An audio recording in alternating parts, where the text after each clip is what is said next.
السلام علیکم ورحمۃ اللہ وبرکاتہ۔ معزز سامعین و ناظرین، بڑی خوشی کی بات ہے کہ ہمارے یوٹیوب چینل المعروفی کے حضرت مولانا ڈاکٹر محمد رفیق صاحب قاسمی دامت برکاتہ، جن کا تعلق گورکھپور سے ہے، بڑے اچھے عالم ہیں۔ اللہ تعالیٰ نے اعلیٰ صلاحیت سے نوازا ہے اور اپنے علاقے میں ان کی گرفت ہے۔ ان کی باتیں بڑی اہم ہوا کرتی ہیں، لوگ ان کی باتوں کو اہمیت کے ساتھ سنتے ہیں۔ ہمارے ڈاکٹر صاحب ماشاءاللہ کئی زبانوں کے ماہر ہیں۔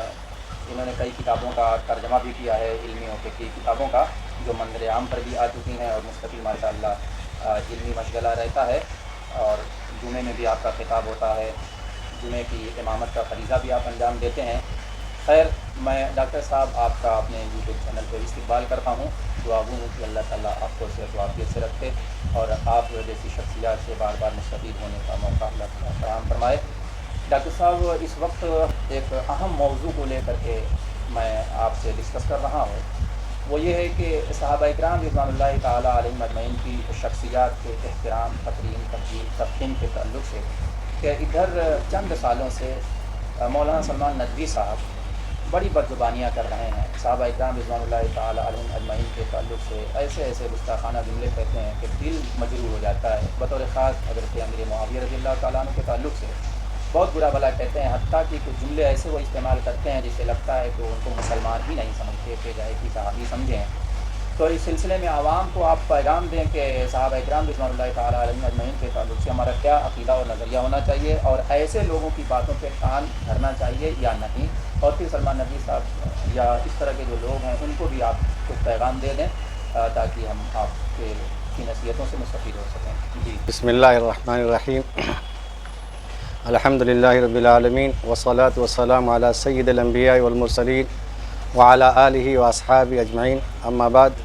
فقد قال اللہ تبارک وتعالی فی القرآن المجید والفرقان الحمید، اعوذ باللہ من الشیطان الرجیم، والسابقون الاولون من المہاجرین والانصار والذین اتبعوہم بإحسان رضی اللہ عنہم ورضوا عنہ، صدق اللہ العظیم۔ مجھے آج بہت مسرت اور خوشی ہو رہی ہے کہ ہمارے ایک دوست مولانا شاکر صاحب معروفی، جو اپنا ایک چینل چلاتے ہیں، اور اس چینل کے ذریعے سے جب بھی کوئی مسئلہ درپیش آتا ہے، یا باطل قوتیں یا باطل شخص، کوئی بھی شخص ہو، کوئی اپنا سر اٹھاتا ہے تو اس کا جواب دینے کی کوشش کرتے ہیں قرآن و سنت کی روشنی میں۔ میں بہت مسرت کا اظہار کر رہا ہوں کہ اس حقیر کو بھی اس موضوع پر کچھ بولنے کے لیے، کچھ کہنے کے لیے دعوت دی۔ اللہ تعالیٰ ان کی خدمات کو، اور ہم لوگ بھی جو خدمات انجام دے رہے ہیں، جو کچھ بھی کر رہے ہیں، اس کو قبولیت سے نوازے۔ سب سے بنیادی بات یہ ہے کہ اللہ تعالیٰ نے ہم لوگوں کو ایمان کی دولت سے نوازا، اللہ تعالیٰ نے اسلام پر قائم رہنے کی توفیق عطا فرمائی، اور یہ دین یا شریعت یا شرعی احکام جو ہم تک پہنچے ہیں، اس کے جو بنیادی مآخذ ہیں، ان بنیادی مآخذ میں سے صحابہ کرام رضی اللہ تعالی عنہم اجمعین بھی ایک کڑی ہیں، کہ اللہ کے رسول صلی اللہ علیہ وسلم کے پاس اللہ کی طرف سے جو بھی احکامات آتے تھے، تو اولین مخاطب جو ان کی تربیت میں ہوتے تھے صحابہ کرام رضی اللہ تعالیٰ عنہم اجمعین، ان کے سامنے آپ ان احکامات کو پیش کرتے تھے، اور صحابہ کرام رضی اللہ تعالیٰ عنہم اجمعین کی جماعت اللہ کے رسول صلی اللہ علیہ وسلم کی تربیت یافتہ جماعت ہے۔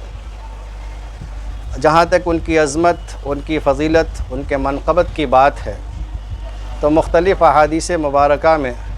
اللہ کے رسول صلی اللہ علیہ وسلم نے ان کی فضیلت بیان فرمائی ہے، اور اللہ تعالیٰ نے قرآن میں بھی صحابہ کرام رضی اللہ تعالیٰ عنہم اجمعین، تبع تابعین یا ان کے نقش قدم پر احکامات شرعیہ کو ماننے والے جو لوگ بھی ہیں، جو اسی طریقے سے مانتے ہوئے چلتے رہیں گے، ان کے لیے بھی خوشخبری عطا فرمائی ہے۔ اس کے ساتھ ساتھ جو بھی باتیں ہم تک پہنچی ہیں، دین کا پیغام پہنچا ہے، وہ صحابہ کرام رضی اللہ تعالیٰ عنہم اجمعین کے ذریعے ہی سے پہنچا ہے۔ اسی لیے ہمارے لیے لازم ہے اور ضروری ہے، اور علماء نے، جو علماء اسلام ہیں، ائمہ مجتہدین ہیں، ان تمام نے صحابہ کرام رضی اللہ تعالیٰ عنہم اجمعین کی جماعت کو واجب الاحترام سمجھایا۔ ان کا احترام ہر فرد بشر کے لیے جو مومن اور مسلم ہے، مسلمان ہے، اس کے لیے ضروری اور لازم ہے۔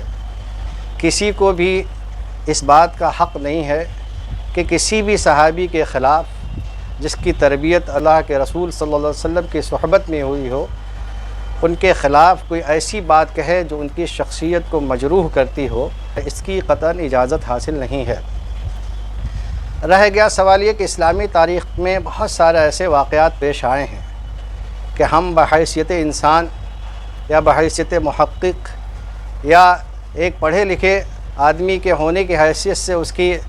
تحقیق یا مطالعہ کریں، جائزہ لیں، تو بہت سارے پہلو نکل کے سامنے آئیں گے اور ہماری کوتاہ نظری کی وجہ سے ایسا لگے گا کہ ان میں یہ کوتاہیاں ہیں۔ بہرحال جہاں تک صحابہ کرام رضی اللہ تعالیٰ عنہم اجمعین کا مسئلہ ہے، ظاہر ہے علماء نے لکھا ہے کہ وہ معصوم عن الخطا نہیں ہیں، لیکن خطا ان سے بھی ہو سکتی ہے، گناہ کا ارتکاب ان سے بھی ہو سکتا ہے، ہوا بھی ہے۔ لیکن علماء اسلام نے اس بات سے ہمیں منع فرمایا ہے، چونکہ احکامات ان کی موافقت میں ہیں کہ اللہ تعالیٰ نے ان سے جو بھی گناہ ہوئے، انہوں نے اپنے گناہوں سے توبہ کی یا توبہ کی قبولیت حاصل ہوئی، جس کی وجہ سے اللہ تعالیٰ کی طرف سے ان کو رضامندی کا پیغام سنایا گیا۔ اب بہت سارے ایسے واقعات ہیں جن کے مختلف پہلوؤں کا اگر جائزہ لیا جائے تو ہم اپنے کوتاہ عقلی کی وجہ سے بہت ساری چیزوں کی ہم اس کی تشریح صحیح طریقے سے نہیں کر سکتے ہیں۔ اسی لیے ہمارے امت کے جو بڑے علماء ہیں، ائمہ مجتہدین ہیں، انہوں نے یا جمہور علماء انہوں نے اس بات سے منع فرمایا ہے کہ ایسی کوئی بھی بات، خواہ وہ مشاجرت صحابہ سے تعلق رکھتی ہوں، ایسی کوئی بھی بات کسی بھی صحابی کی ذات کے خلاف، ان کی شان کے خلاف پائی جاتی ہے تو اس کو بیان نہ کیا جائے، اس کو بیان کرنے سے اپنی زبان کو روکے رکھا جائے، اس لیے کہ ان باتوں کو عوام کے سامنے لانا گویا کہ ایک فتنے کا دروازہ کھولنا ہے۔ اور آج کے اس سوشل میڈیا کے دور پر، جہاں پر انٹرنیٹ یا آن لائن کے ذریعے علم اور سوال و جواب اتنا عام ہو چکا ہے کہ ہر کس و ناکس اپنی جگہ پر محقق اور مصنف اور مؤلف اور مجتہد بنا بیٹھا ہوا ہے۔ پہلے جو کتابیں لکھی گئیں، جو علماء نے تحقیق کی یا کچھ بھی باتیں لکھی، وہ کتابوں میں محدود رہتی تھی، علم و تحقیق تک محدود ہو جایا کرتی تھی۔ لیکن آج کے زمانے میں یہ باتیں بہت عام ہو جاتی ہیں، ہر شخص کی دسترس میں یہ بات عام ہے، کوئی بھی کسی چیز کو حاصل کر لیتا ہے۔ جہاں تک رہ گیا تعلق مولانا سلمان ندوی صاحب کا، یہ سب باتیں جب بھی سال میں محرم کا مہینہ آتا ہے تو ایسے ہی ہوتا ہے جیسے کہ بعض موسمی مقررین کھڑے ہو جاتے ہیں اور بہت کچھ بولنے لگتے ہیں، لکھنے لگتے ہیں، پڑھنے لگتے ہیں۔ تو ہمارے لیے ضروری یہ ہے کہ ہم جس شخصیت کی جتنی فضیلت بیان کی گئی ہے، جو منقبت بیان کی گئی، وہی بیان کیا جائے اور کسی کے خلاف نہ جایا جائے، اور چاہے جائے کہ ہم کسی صحابی کو کچھ برا کہیں یا ان کے خلاف بد زبانی کریں، سب و شتم کریں یا ایسے الفاظ کا استعمال کریں جو ہم عام لوگوں کے لیے بھی نہیں کرتے ہیں، یہ ہمارے لیے قطعاً جائز نہیں ہے۔ چاہے جائے کہ حضرت امیر معاویہ رضی اللہ عنہ کی بات ہو، تو اس کی اجازت کسی کو حاصل نہیں ہے۔ اور ہمارا مذہب، ہمارا دین اعتدال پر مبنی دین ہے، ہر چیز میں اعتدال کو ملحوظ رکھنا چاہیے، اعتدال ہی سکھایا گیا ہے۔ اور جب بھی تحقیق کے اصول کو سامنے رکھیں گے، ہر محقق کا ایک اصول ہوتا ہے، جس پس منظر جس بیک گراؤنڈ سے وہ آتا ہے تو اس بیک گراؤنڈ کا اثر اس کے ذہن و دماغ پر ہوتا ہے، وہ باتیں اس سے نکل کے آتی ہیں۔ ہم کسی شخصیت سے اگر زیادہ محبت کرتے ہیں تو ہم اس کی تعریف، اس کی فضیلت میں ہمیشہ رطب اللسان رہتے ہیں، ایک قدر رطب اللسان ہو جاتے ہیں، اسی کی ہم پلہ ہم مرتبہ شخصیت جو دوسری ہوتی ہے اس کی تنقیص ہو جاتی ہے، اس کی تنقید ہو جاتی ہے۔ اس بات کا لحاظ رکھنا چاہیے، اعتدال کا دامن ہمارے ہاتھ سے نہیں چھوٹنا چاہیے، اور صحابہ کرام رضی اللہ تعالیٰ عنہم اجمعین کا احترام ہمارے لیے لازم ہے۔ کسی شخص کو بھی اس بات کی اجازت نہیں ہے کہ کسی بھی صحابی کے خلاف کوئی ایسی زبان استعمال کرے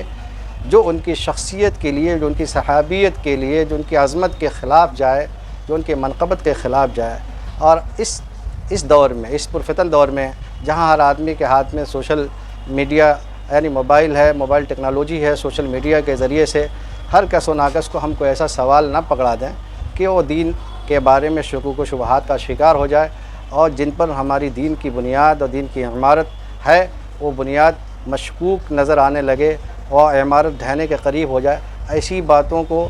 یا ایسی چیزوں کو عوام کے سامنے بیان کرنے سے ہمیں پرہیز کرنا چاہیے۔ اللہ تعالیٰ سے دعا ہے کہ اللہ تعالیٰ چاہے بڑے درجے کے محققین ہوں، علماء ہوں، چاہے ہمارے مولانا سلمان ندوی صاحب ہوں یا کوئی بھی اور محقق ہو، سب کو راہ سلیم پر چلنے کی توفیق عطا فرمائے اور عقل سلیم عطا فرمائے۔ میں انہی باتوں پر انہی چند کلمات اپنی بات ختم کرتا ہوں اور نئی نسل سے گزارش کرتا ہوں کہ جب بھی کبھی